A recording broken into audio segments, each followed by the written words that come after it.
Yo and hello everybody, Mike here, Baseball Collector. It's Thursday, and I don't know about you guys, but this week is just flying by for me. I haven't done a video all week, and today's going to be probably a relatively short one. I'm doing a response for Reina Martin, who reached 100 subs, so congrats to John. Just an amazing channel, an amazing collection. He's got his room set up. I mean, he's doing it all right, so congrats, Reina. And what he wanted us to do was kind of talk about what started it all for us in terms of collecting. And I will tell you that my earliest memories of collecting were not a card in particular, but just cards in general. And it was 1981. I remember very specifically because at my house, I have a twin brother and we shared a room, and I would get cards, packs from the grocery store or the 5 and dime store or whatever, of 81 Donruss, 81 Fleer. This was the first year of Topps monopoly being broken and having multiple companies to buy cards from.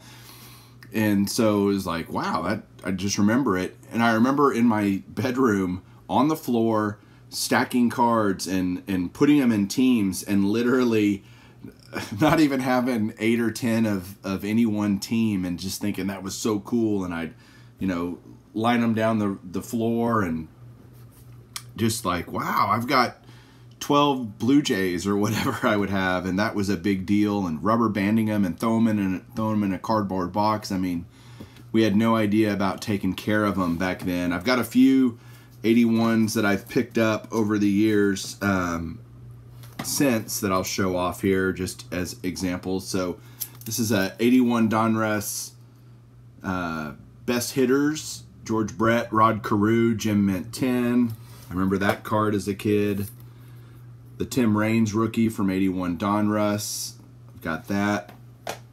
These were cool. I remember getting these at the store, these star stickers from Fleer back in the day. I just thought they were so cool because you could, I stuck them all over everything, and that just seems like, why would you do that? But I was a kid. I was 8 years old, so I didn't know any better.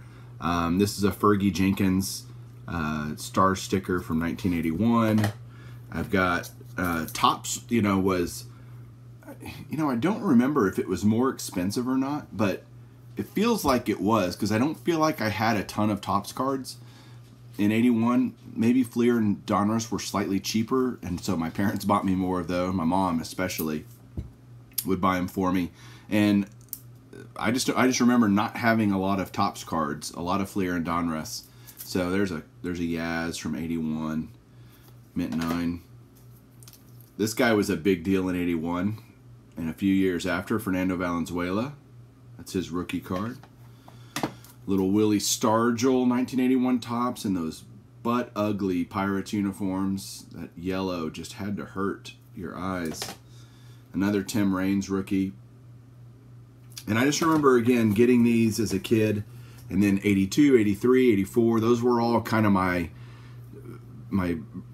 prime years, so to speak, as a kid collecting.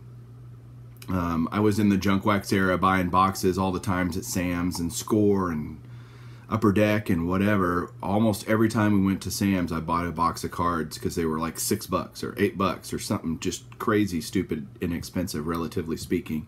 But 81 was what started it all for me, and having those cards in my room and laying them out on the floor was just, to me, a whole lot of fun. And I didn't know a whole lot of the players back then or anything, who was good, who was bad. I remember wanting Rangers and wanting just to have a bunch of cards, period, paragraph. So congrats again, Reina. That's my story. I'm sticking to it.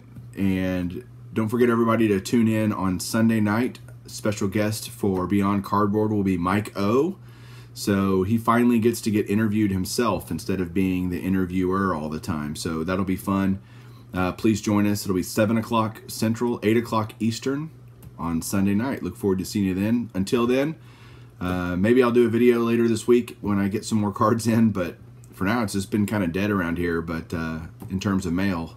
So we'll see you Sunday, and you guys have a good night and keep collecting.